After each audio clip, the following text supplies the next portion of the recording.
উনি কবরে যাওয়ার পরে আল্লাহ রাব্বুল আলামিন আবার মুসা নবীর রূহ ফিরাইয়া দিলেন তার দেহের মধ্যে। দেওয়ার পরে আল্লাহ রাব্বুল আলামিন মুসা আলাইহিস সালাতু ওয়াস সালামকে লক্ষ্য করে বললেন, রে মুসা, আমি আল্লাহ তোমাকে মৃত্যু দিয়েছি, এখন তোমার মধ্যে আবার রূহ দিলাম। ও আমার পয়গম্বর মুসা, মৃত্যুর সময় তোমার কিরকম কষ্ট হয়েছে সেটা একটু বুঝাইয়া বলতে পারো? মুসা আলাইহিস সালাতু ওয়াস সালাম বললেন, হে প্রভু, মৃত্যুর কষ্টটা অত্যন্ত কঠিন আমার মনে হয়েছে। কিরকম মনে হয়েছে?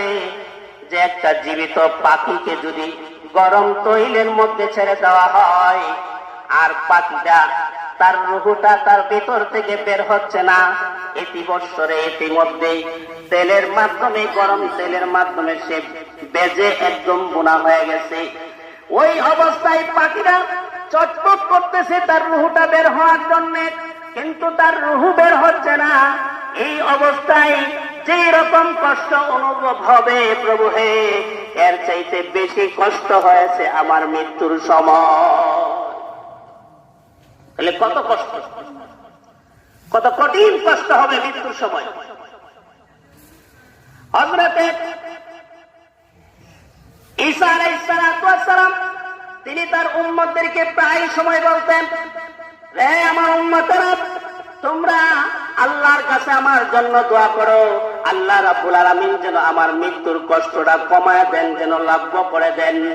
ঈসা আলাইহিস সালাতু ওয়াস সালামের উম্মতদের মধ্যে যারা আলেম ছিল, এমন কয়েকজন আলেম তারা চিন্তা করলেন অবশ্যই মৃত্যুর যন্ত্রণা খুব একটা কষ্টদায়ক হবে, এই জিনিসটা যাচাই করার জন্য আমাদের একটা কবরস্থানে যাওয়ার দরকার।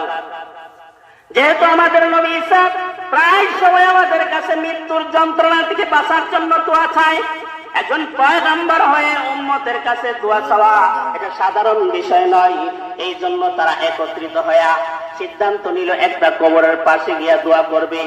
আল্লামা জাকারিয়া রাহমাতুল্লাহি আলাইহি তিনি তার এক কিতাবের মধ্যে ঘটনাটা উল্লেখ করেছেন।